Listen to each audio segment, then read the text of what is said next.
Starting up on the agenda on Dubai Eye 103.8. With Virtuzone. Business set up with no regrets. Hello there, welcome back and welcome to Starting Up with Virtuzone. This hour is our chance to get into the nitty-gritty of life as an entrepreneur in Dubai, to meet the who's who in the world of startups and to get advice from those in the know. And this morning I am joined in the studio by my co-host, Neil Petch, who is, of course, the chairman of Virtuzone. Neil, good morning. Good morning, Georgia. How are you? I'm doing fantastic. I think you brought me in specially for this topic today, actually. That is interesting you say that, because I have to say I don't know about your autobiography in a great deal of detail. So I don't know if you actually have any failures in your library. I thought you were going to say you don't know anything about failure, and that's why you've brought me in. Yeah. Well, there you go. When you're this old, you're bound to have made a few mistakes, and actually, you know, the whole ethos of our company is we encourage the 130 staff that we have, be prepared to make mistakes,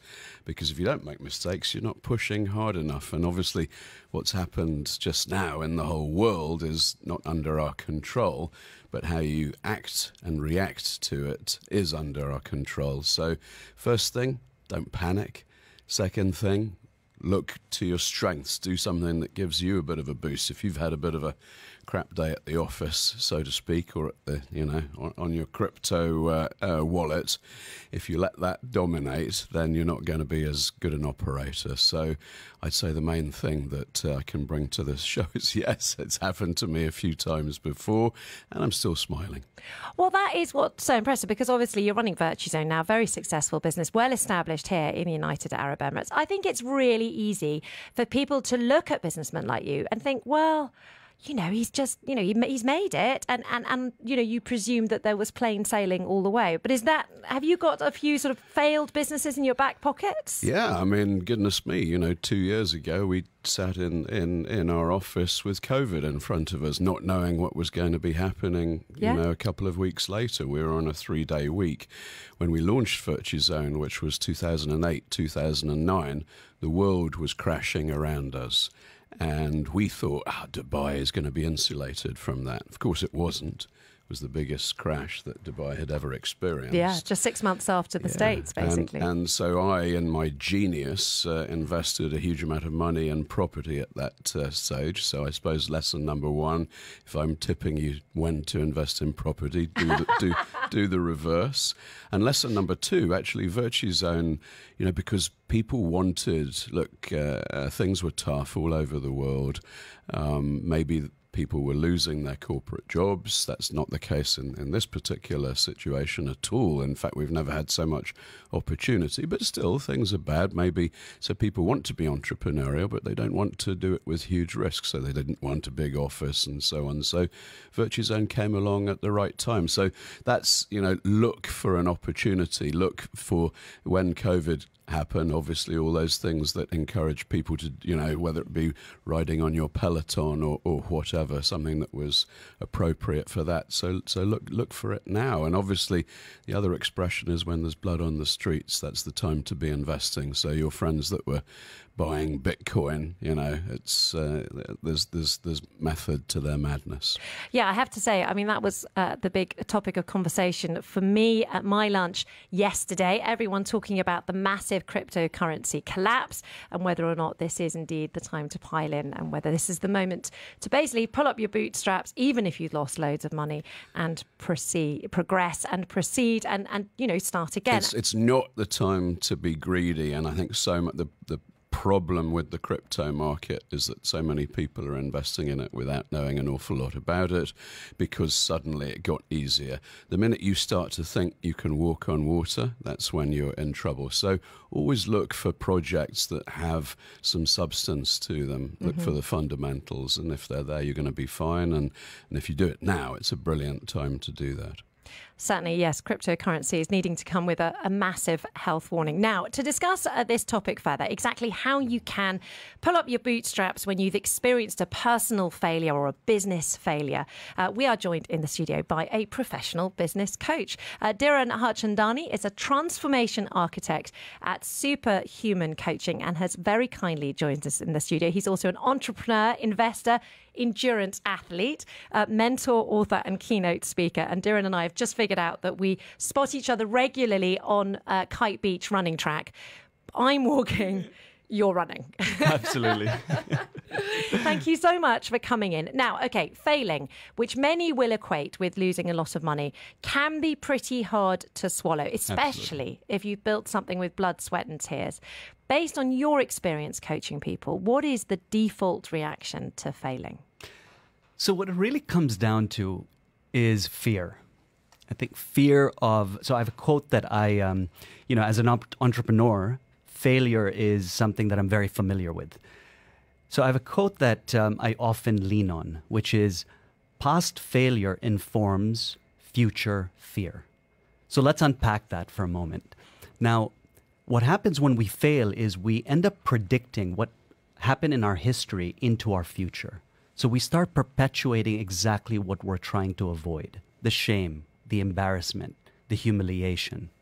All of those really difficult emotions. That's what really entrepreneurs or humans in general struggle with dealing with. It's that difficult emotion. So people who are actually able to stand up and overcome the failure or try again are people who say, okay, I've dealt with it, right? It's a difficult emotion, but I can overcome it and give it another try.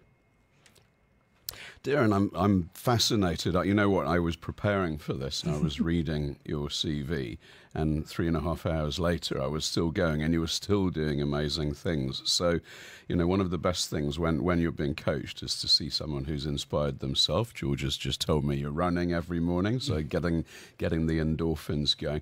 What motivates you, and particularly in bad times, such as we're talking about now, how you react to things like this?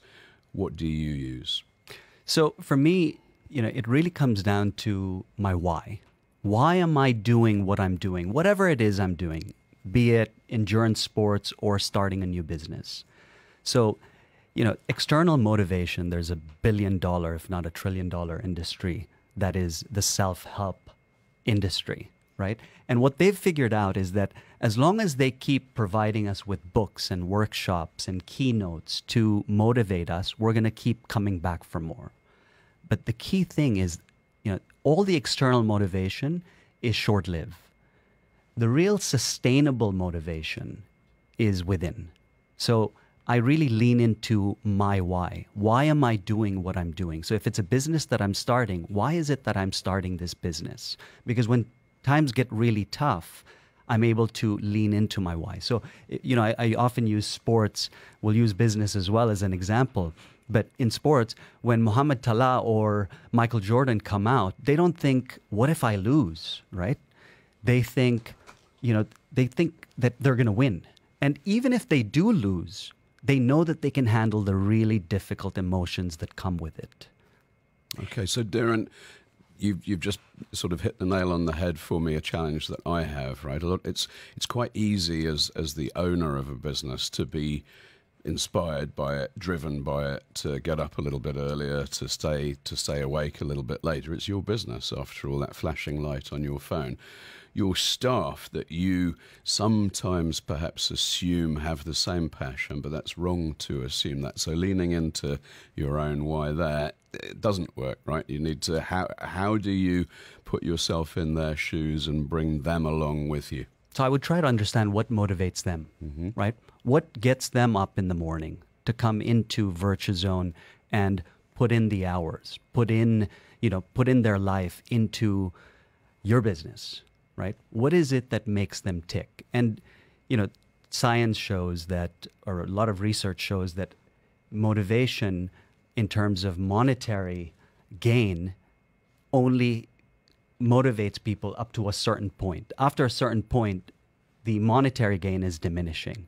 So what is it really that motivates them, right? Really getting to understand what is it about them that you need to understand. Yes, I think that's one to throw out to our listeners, actually, which is, does money motivate? Because probably the immediate answer, the knee-jerk answer is yes, it does. But when your paycheck comes on the 30th of the month or the 1st of the month, do jump up and down, or do you take that for granted? I think it's many other things, isn't it? Recognition and so on. Now, I've got a second challenge for you, Dhiren.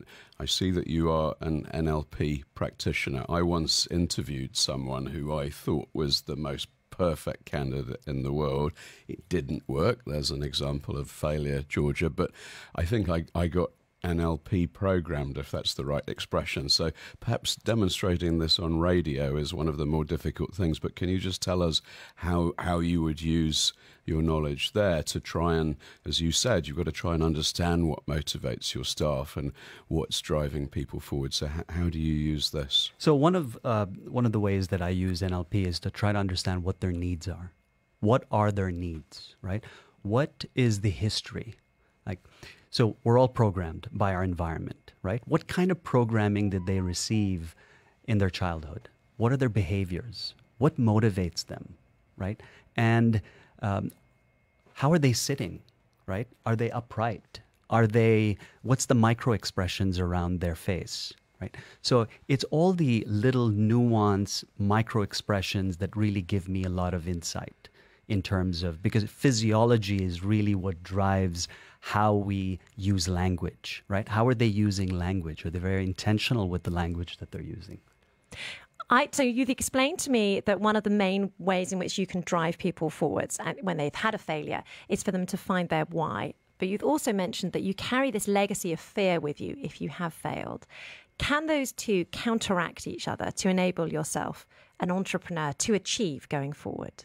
Yeah, I think you lean into the why to overcome the history of failure, to overcome those difficult emotions when you face them. Because inevitably, entrepreneurship is really, really hard, right? It's not for everybody. It takes a special breed of human to get into a journey wherein, the success rate is 5%, right? We know the stats. 95% of businesses fail within the first few years, so on and so forth, right? As a matter of fact, Reid Hoffman, the famous venture capital, came up with this metaphor. He said, entrepreneurship is like jumping off a cliff and building a plane before you hit the ground. It's really difficult, right? But when you are able to handle, at the end of the day, it's really all about the emotions that we face when we're in the middle of failure. Dhiren, thank you so much. That is such a brilliant summary there for us to end this interview on. And going forward, I think one of the big things that we want to do is get people to ring into the program because as you mentioned, entrepreneurship is incredibly difficult. So if anyone's got any questions, we are going to be leaning on Neil just before midday. He's going to be our agony uncle when it comes I am, to... but I don't know how to build a plane. You don't know how to build a plane. Okay, so we won't... You know that. Those questions are not allowed. but do get in touch if you've got any questions about how to build your business, 4001, or of course you can message us at 04 871 5500.